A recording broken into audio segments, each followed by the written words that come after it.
This session is a talk about the storage shift.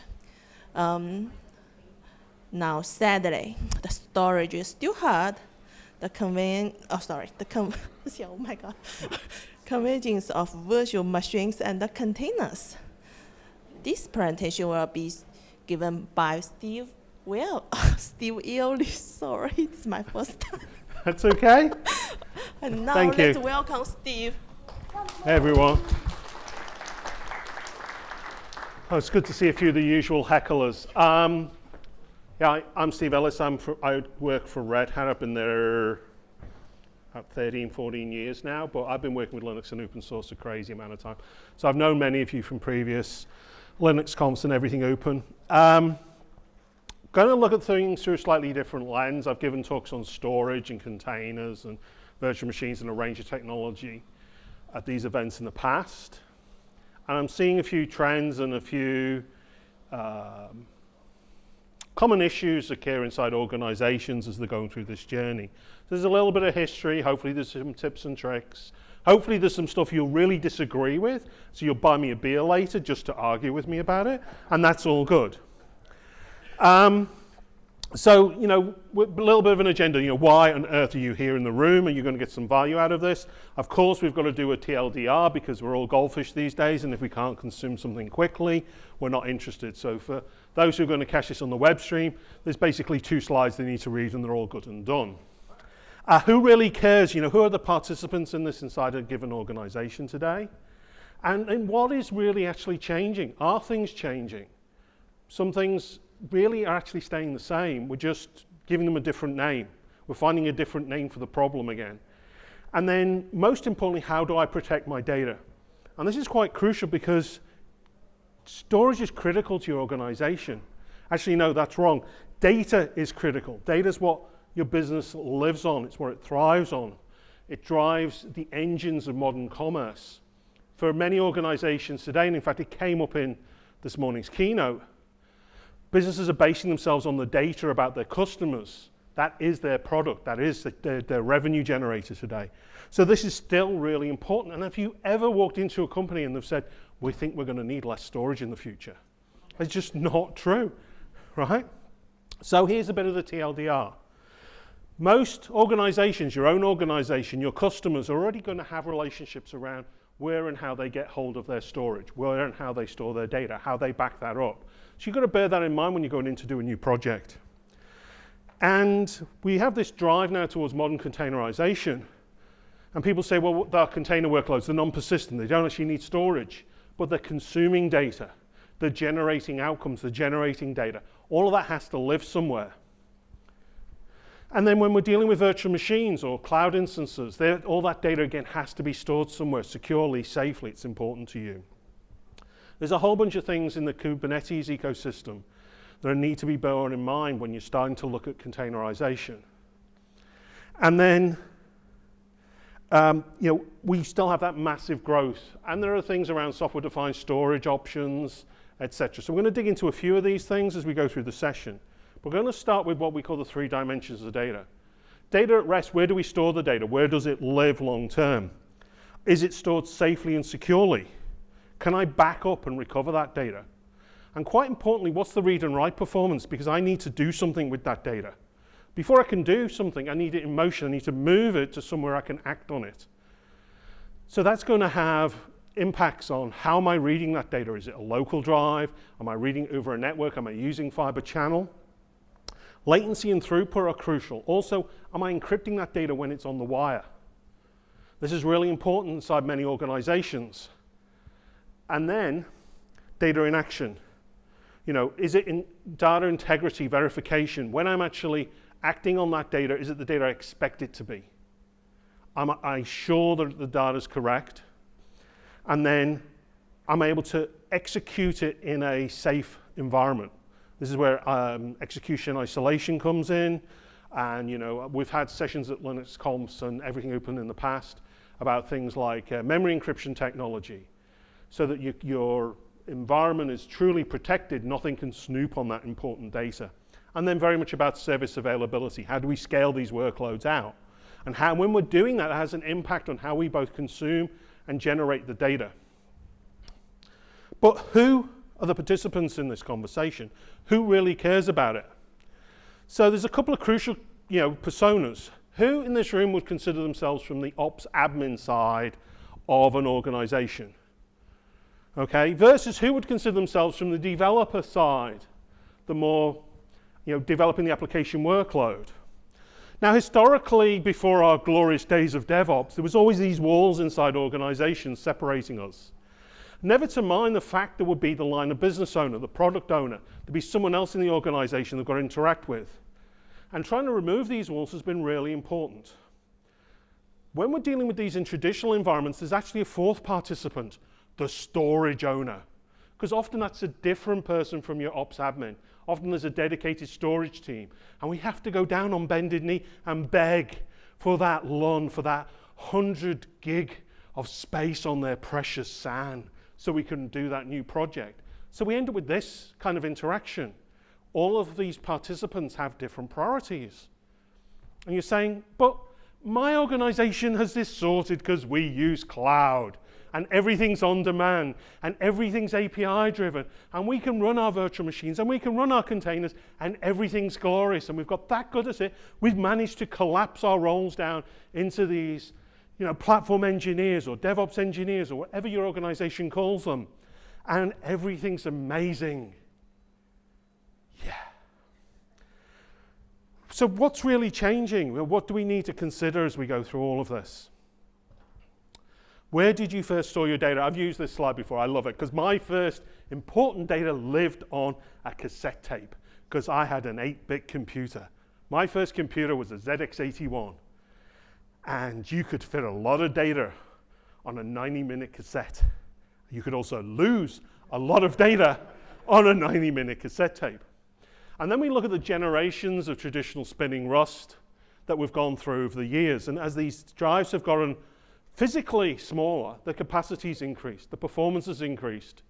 But most of us aren't using these days. Even on our local laptops, we've moved beyond spinning disk. So our workload environments have evolved. Traditionally, your enterprise servers would have local disk and would run a few applications. But they've evolved into largely using things like SAN-based storage, particularly in larger organizations. When we moved into virtualization, we started to build out these internal clusters of workloads, virtual machines running multiple applications, and today potentially running containerized applications.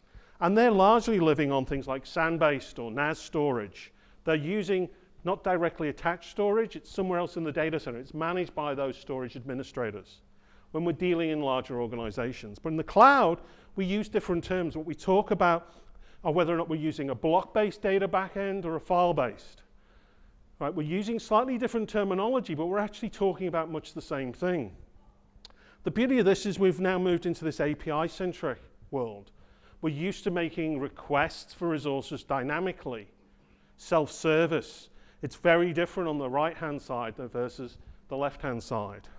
One thing that happened in the cloud was this growth of object data, and a really dramatic growth in object data to the point where object data platforms started to come back on premises and started to be consumed by those on-premises workloads. In the enterprise, we pretty much talk about block, file, and object. Block's very crucial. It's consistent on write. It's really important for those big data workloads, for those traditional databases. It's used as predominantly as backends for things like virtual machine storage. From the perspective of the system, it feels like local storage. Whereas files often provided to us through some kind of network device, a NAS, a SAN, a NAS type device. We're using protocols like NFS or CIFS to consume that, but it allows for different types of workloads. It means we can easily share data between different systems because we can mount the same storage to multiple devices, to multiple virtual machines, potentially to multiple containers. Where object drives very cloud-driven approaches to how we consume workloads. Well, you've got to think about object is it's ultimately consistent. It's not necessarily consistent on write. You have to think about your workloads differently. It's great for very highly distributed systems. It's crucial to a lot of the big data workloads we see today. So that's just a starting point for this, you know. And we see organizations consume many of these, often objects widely supported by most of the major backup vendors. But then how does this help me? You know, do I really care?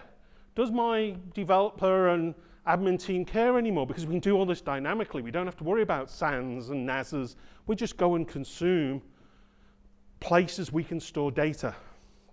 And this is all part of this storage shift, the way we look at it differently. As a developer, I might still care about local storage. I might care about the disks that are in my laptop where I'm doing local development. This can cause issues as we've gone through that transition through IDE, SCSI, SARA. Your modern laptop has high performance NVMe. There's a very good chance the performance of that NVMe drive in your local laptop that you're doing all your testing on is far faster and far lower latency than where you're going to put your production workload. That has consequences. So your ops team don't care about your laptop, but as a developer, you generally are. Whereas with the SAN and the NAS, that's where the ops admin team are going to be concerned because they're worried about whether or not it's going to give us our workload performance we want. Is the connectivity in place? Is it reliable? Can I deploy that workload I've just got off my developers? And is the storage admin going to be nice to me today? You know?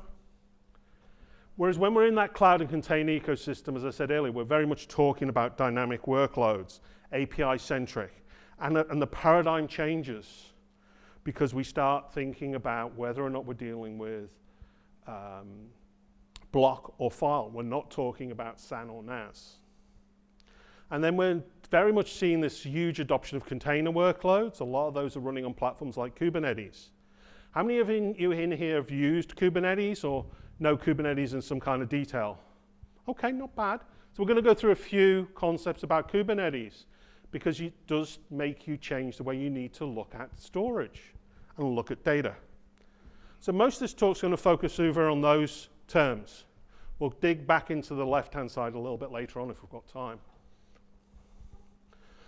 So as I said, we're going to introduce a few storage concepts for Kubernetes.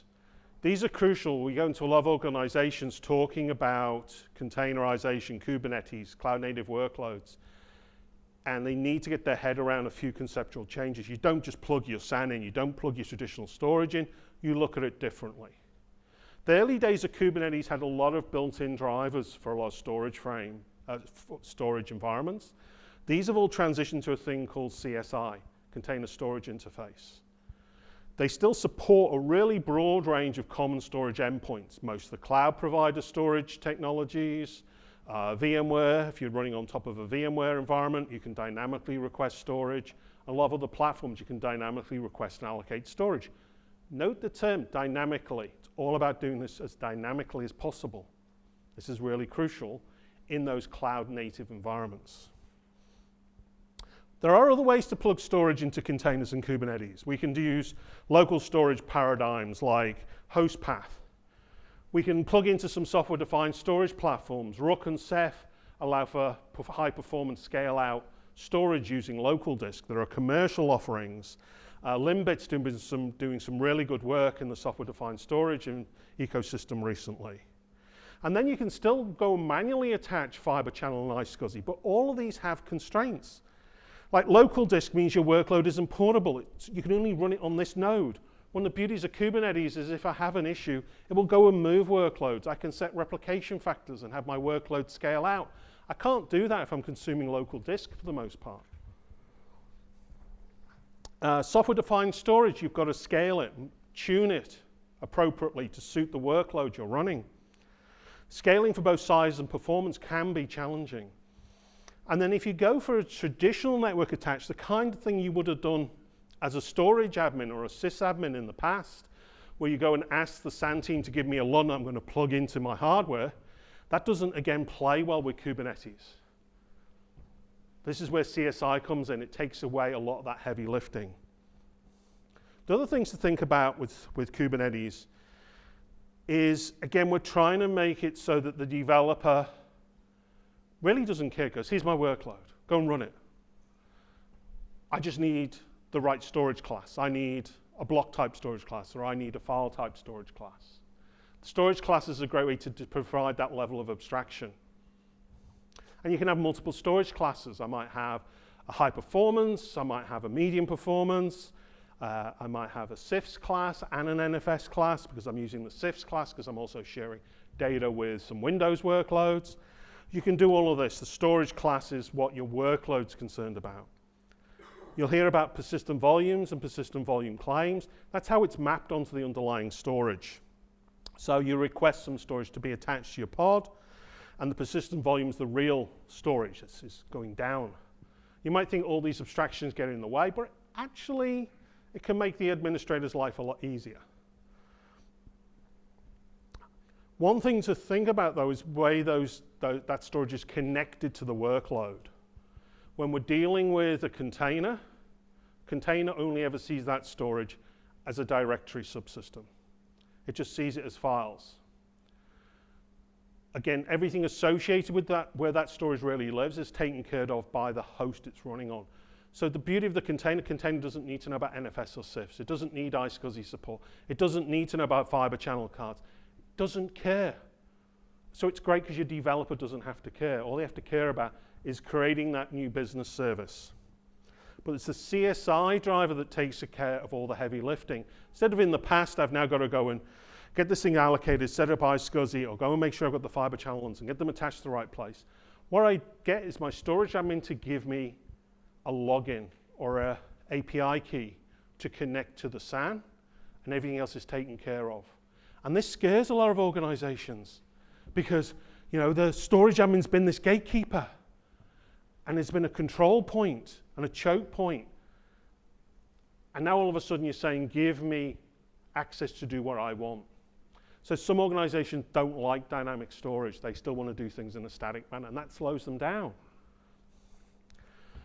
So on the left-hand side, we've got read-write once. This is very similar to a block-type storage. It's predominantly block-backed. This is similar to what we'd have done historically with local disks or SAN in traditional infrastructure space. It's only ever attached to one container. And then on the right-hand side, we have RWX, and they're predominantly the two major types of storage classes characterized. Storage modes we would use with Kubernetes. The right-hand side means we can do these shared storage models. There are some other options there. There's some emerging ones I've tagged at the bottom of this, but they're the ones you most tend to see for workloads. And then we said earlier about provisioning static versus dynamic. With a static provisioning model, my storage admin has to go in and say, I'm going to give you a bunch of different pools of storage. I'm going to give you some 20 gig blocks, I'm going to give you some 10 gig blocks, I'll give you some 50 gig blocks, and then you can go and consume, and then you tell me when you want some more. It's extremely inefficient. I've got to do everything in advance. Versus with that API-driven model, with the dynamic model, once it's configured, I can just create and destroy storage as I need it. This is really important. You've got one thing to bear in mind if you're developing pipelines for testing workloads on a container platform like Kubernetes, the speed at which you can create and destroy that storage is often really crucial. The storage latency can become a really big bottleneck. If you're running this on some of the public cloud providers and it's taking 2 or 3 or 5 minutes every time you make a request for some storage, it's going to slow you down considerably. Whereas you've got a platform that allows a really fast creation and destruction of storage and reuse of storage, then you can run more tests, more pipelines, more throughput. But dynamic is the way. Dynamic's what we're now used to because we've been dealing with these cloud platforms that give us that dynamic capability. And yet I still see organizations going, no, that's too scary. I want to live over here. So we said, if you look at the different providers, block is things like EBS, Azure Disk, VMDKs, RBD with Ceph, persistent disk in Google Compute. RWX is usually backed by something like NFS. If you're using any of the commercial storage platforms, it's usually using NFS as the underlying protocol to go and use that storage. It could be EFS, Azure File, And then in the block space, we still see some Swift, lots of S3 compatible protocols, including, of course, Ceph, Azure Object, and there's others out there. But what we're going to look at are some workload examples and see what, in a way, hasn't changed in the way we would deploy and run a workload as we go through this change, because most of it's the same. I'm going to use the lens of Kubernetes and KubeVirt because that's where I live a lot of the time in my conversations with customers, but everything around virtualization applies just as well, whether it's a cloud instance, whether you're running on VMware, whether you're running on bare KVM. Doesn't matter what your hypervisor is. The models I'm using for this apply just the same. And if you're using things like Docker Compose or just raw containers, some of, again, the concepts I'm pushing on the container side apply. You just have used them slightly differently the way you do with volumes under, raw containers rather than having Kubernetes in the way. So simple workload. I'm deploying a container. The default for a container is usually to request some kind of persistent storage, and it will be an RWO. The equivalent of this in a virtual machine is I've just got a disk attached. The difference here is when I attach the disk to a virtual machine, the virtual machine's got to do all the heavy lifting. I've got to put a partition table. I've got to put a file system. I've got to mount the file system somewhere. Whereas on the container workload, I literally just tell the container to attach this storage to /munt/my data. Right? I'll just tell it where I want that workload to live, and I can just go and consume it. I don't care about the file system. I don't care about how the underlying storage is managed. The container doesn't care.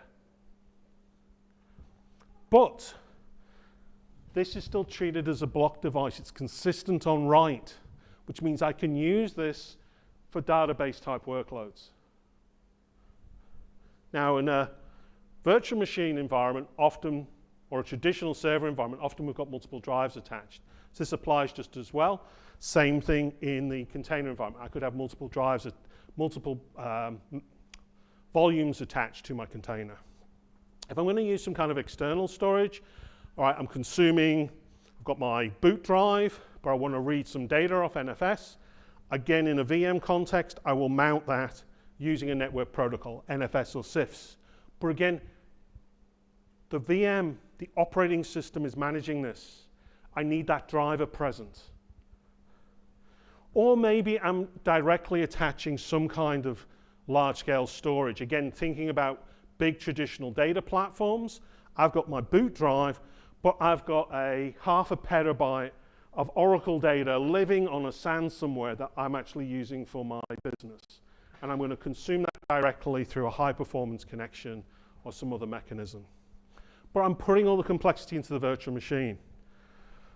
And if I'm going to cluster this, at least with that kind of NAS endpoint, I can build out cluster workloads where I'm using that shared file system to do workload synchronization. There's a lot of clustered workloads work that way, but in the database space, often they're using a shared disk. And that adds even more complexity.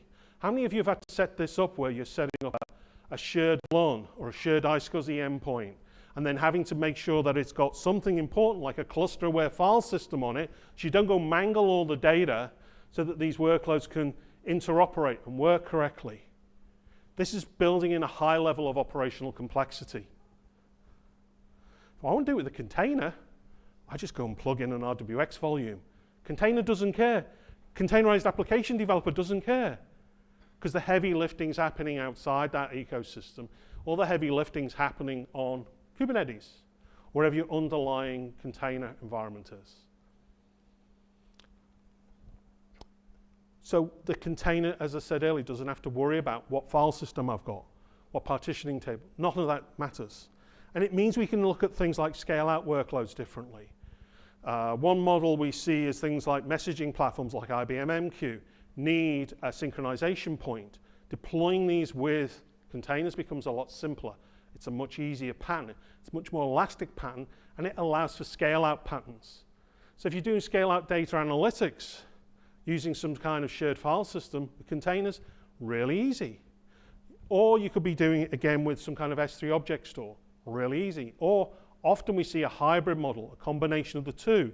Maybe those containers have some kind of back-end storage, some scratch space.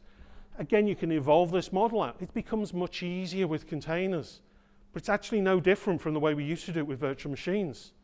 These two models are the same, but this just becomes simpler for the developer and the administrator because we've taken a chunk of heavy lifting out. So one thing to be wary of is thinking that this has changed dramatically, that it's too difficult. A lot of this hasn't changed. It's still the same, just the terminology is slightly different. And then you have the environments which are things about like no shared storage clustering. So if you're having something like this where you're using something like a NoSQL type platform, or you're using something like maybe Postgres, MongoDB, something else where we're actually doing synchronization at the application layer, the workload layer, well, these map beautifully if it's in these container platforms, because all that synchronization behavior is exactly the same. In fact, I was saying earlier, there's examples where we've seen some traditional database workloads where they simply extend the workload into containers from a virtual machine. So they extend the cluster. So the cluster is virtual machines plus containers. Then over time, everything transitions into container footprint. And they decommission the virtual machines. One crucial thing, though, when we talk about storage in the container ecosystem, particularly with CSI, are the different CSI drivers and features that are available. One thing to remember, not all CSI is created equal. Now, this is pulled out of our OpenShift documents because it's got quite a nice chart. There's a couple on some of the Kubernetes upstream sites, but you can see different types of storage have different capabilities, and this chart gets much bigger if you put in the extended attributes. So when you're dealing with your storage vendor, the first piece of advice is engage with them early. If you are going through this transition from virtual machines to containers to Kubernetes, engage your storage vendor, work with them early, make sure they've got the capabilities and features you need. Can you do snapshotting? What integrations do they have things for like backup tooling and data recovery? Most of the vendors supply their own CSI drivers. So there's a few of the big cloud drivers are upstream built in, but a lot of them you've got to go and shoulder tap your vendor, and they manage and support them. Also, they may be restricted to a particular release of Kubernetes. They may be restricted to a particular release of their SAN. A number of them to get things like RWX capability for file, you've got to go and buy the NAS head, which is basically paying extra for NFS support. So you, again, engage with those vendors early. There's a whole bunch of links there for upstream drivers. I'll share all the docs later, but this is really useful, right? So there's a huge list of different CSI drivers available. You can plug almost any type of storage you can imagine into Kubernetes today. I just use this as an example because Dell documents their stuff really well. And yet there's a surprising amount of storage we see from all vendors, including Dell, doesn't support Kubernetes. And in fact, there's an awful lot of storage out there today that the vendors are refusing to support. Honestly, some stuff shouldn't be in the data center anymore. And one thing to realize, whilst we go through this, some things are the same, some things are different. They are different. The VMs are not containers. Some of the ways we plug workloads together for containers we can't do with VMs. A common one I see is, we want to share some data. Can we just go and attach NFS at the virtual machine level? Can we do that RWX use case you have from containers? We don't want to run NFS inside the virtual machine. Well, you can kind of if you look at IOFS, but there's a whole load of hairy edge cases and it's not really what I'd call production ready yet. But customers are trying to find ways around. They don't like running NFS in the data center. They don't want to run CIFS, but they want to share data between workloads. If you're running clustered VMs, you need other layers. If you're not using in-service clustering, so you might use Placemaker or Windows Server failover cluster, and you've got to manage those correctly. Particularly with KubeVirt and KVM, there are ways to connect multiple fiber channel or connect the same fiber channel or iSCSI endpoint into multiple different VMs. Right? A lot of that's documented. It's something VMware says, only we can do. No, everyone else can do it. You're not special. And then one thing we see where users have very, very large storage requirements. I said this earlier, big traditional data footprints. How do I attach that, whether it's into a container or a VM, when I'm modernizing those workloads? And that's where static provisioning is really useful. Maybe I'll just leave that storage where it currently lives on the SAN, detach it from where it has been running historically, and attach it into its new environment, rather than migrating data around. But don't leave this part of the conversation till the end. You should already be doing some kind of disaster recovery. You should have some HA capability. You should be backing up your data. In the container and Kubernetes world, some of those tools have changed dramatically. So if your organization is still looking at, say, Veeam for backing up its traditional workload footprint, you use Kasten in the Kubernetes ecosystem. They're completely different tools. There's no data sharing between them. They're very different paradigms. So you need to re-look at your tooling. You can keep some of the same relationships, but you look at the tooling differently. There are also some community options. There's OADP and Valero and a few other things that allow you to do, but not just back up your data, but back up the state. Well, if you're working with containers and Kubernetes, you don't back up a container, but you back up how you deploy a container. You back up how your workload is deployed, not the workload itself. So you back up the data and how we want to recreate the workload. And you're going, well, sorry, Steve, you keep talking about all these big organizations, and that's not who I deal with. I deal with small organizations, small office environments. I run these things at home. What's changed for me? So when you're looking at this through your personal lens, you've got to say, do I want to consume storage? Do I want to buy something I can just use out of the box? Or am I going to build and DIY something? Now, this list isn't exhaustive, but there's a bunch of options out there today. You've got all the traditional cloud provider environments where you can go and consume storage or backup resources. If you're buying, I've kind of split this in two. I've kind of got the prosumer and the real consumer devices there. And then if you're doing it yourself, my preference is to kind of go down more of an appliance type model, but you could just truly DIY it, put Linux on a box, configure everything.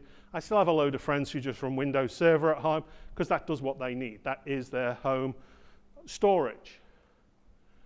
But they've all got risks and issues. You know, if we're into storage as a service, well, what does it cost? Do I need proprietary tools to pull that data out of the environment?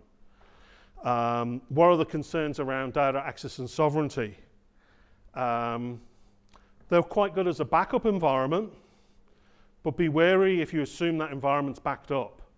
You know, if Google accidentally deletes your data, you're going to have a very long and colorful conversation with them about trying to get that data back. Whereas if we're in the buy or build, we're starting to see a lot of them move towards things like ZFS or BTRFS, because it starts giving them more capabilities around snapshotting data, data protection, and integrity. A lot of the larger kind of small office, home office, prosumer NASs now allow you to not just deploy virtual machines, but appliance-type workloads or Docker containers. And a number of them have tools now to help you with things like data repatriation. You can just go and point them at your particular cloud service and pull data. Or use that cloud service to just create some backups of crucial data you have in your home or your small business environment. And this is true across the appliances as well as the off-the-shelf hardware you can buy today. Myself, I decided to play with TrueNAS the other year and found it does what I need, because most of it's about data integrity. It's really easy to manage. I like that appliance-based model. I could build it all tomorrow with any flavor of Linux I like, one in particular as I work for Red Hat, but I like the appliance-based model. Simplifies things. It runs everything I need day to day for the family, but I still have data in the cloud. I still use off-site backups. Crucially, I make sure I don't have a single point of failure. Every piece of data every crucial piece of data there's at least 3 copies, not 2. Like a cluster of 2 is a problem waiting to happen. 3 backups, no. And RAID is not a backup. No. Cloud using Google's not a backup. Your data could disappear at any moment. If your credit card expires when your bill is due to be paid, you will have a problem. So always be aware of this. And it's the same whether you're dealing with your data, because that's important to you, or a customer's data. Where does it live? Is it giving me the right price performance? How am I backing it up? How am I recovering the data? So some takeaways. Everything changes, but it's kind of the same. Some of the names change, but the core concepts are mostly the same.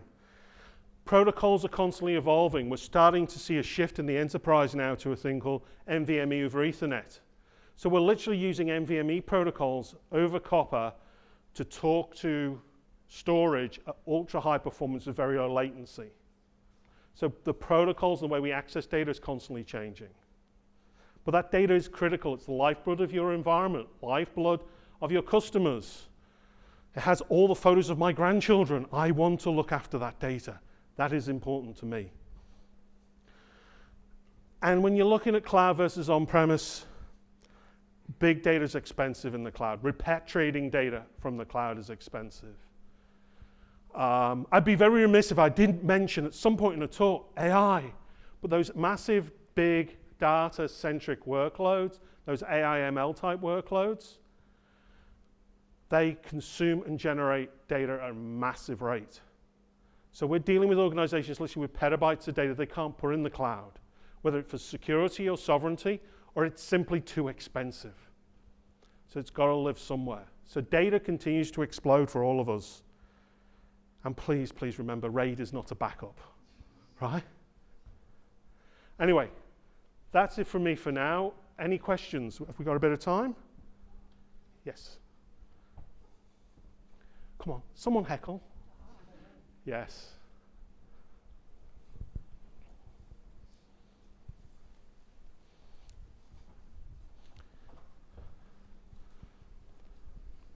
Sorry, I haven't got waiting music for when I walk around.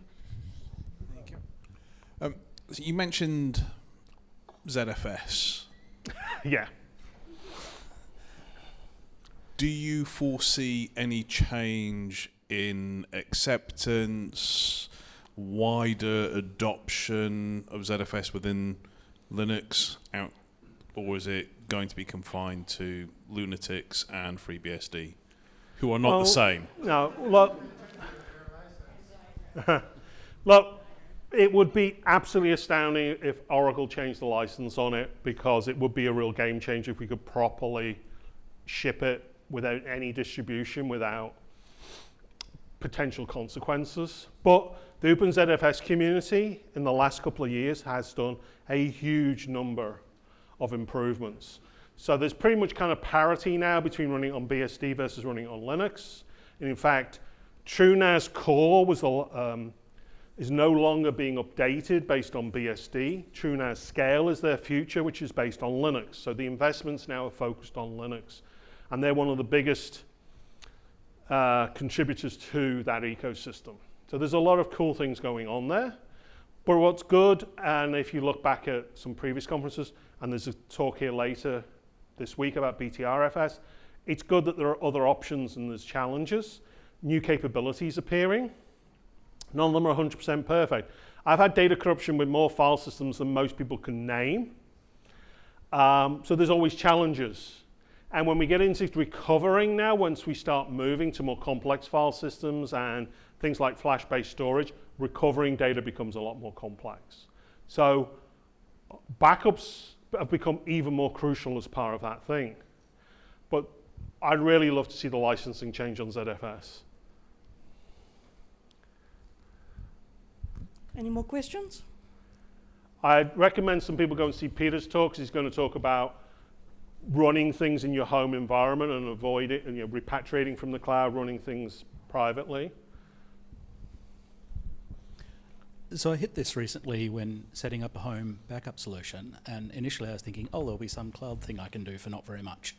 And no, cloud storage is still weirdly expensive compared to the price of disks for home storage. Do you have any idea why that is? A lot of people miss this when they come from a traditional home environment. They're used to just dealing with small scale servers. And then once they go into the enterprise, they see what it actually costs to operate a SAN or an environment. Even when you're dealing with people like Backblaze and some of the other storage providers, the raw infrastructure for them to provide consistent and reliable storage is expensive. And when you're pushing data to them, usually that data is replicated in many ways or erasure coded across their infrastructure.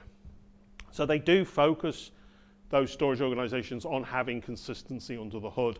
Don't think that your data lives on a spindle somewhere in their data center. It's potentially, in the case of Google, replicated geographically, distributed to a whole bunch of sites. So there is a very different cost aspect to it. But then I literally a few years ago had to help an author recover her manuscript from an external hard drive, no, from her laptop, because her backups had failed, because she had one external hard drive she used for backup, and the backup software was a trial, and it turned off. And her hard drive failed. And we got literally every last character of her manuscript recovered from her hard drive, and then we changed the way she was doing backups. But that's so typical of a home user or a small business. Right? They don't cycle backups properly, there isn't more than one copy. So I keep my eye on when drives are cheap. I bought a pair of 18 terabyte external hard drives on one of those Black Friday type weekends. And they're great. One of them's always off-site. And that's one of my crucial backup points. Organizations need to think about that. But there are cheaper options, but you've got to take your risk. There's been a bunch of fly-by-night backup organizations appear online, just connect to us via S3. 9 months later, they've gone out of business, and you've got to find somewhere else for your backup to be. So, do your research. Okay, everybody. Sorry, this question's going to have to be later on. Come and talk. If we could have a last round of applause for Steve.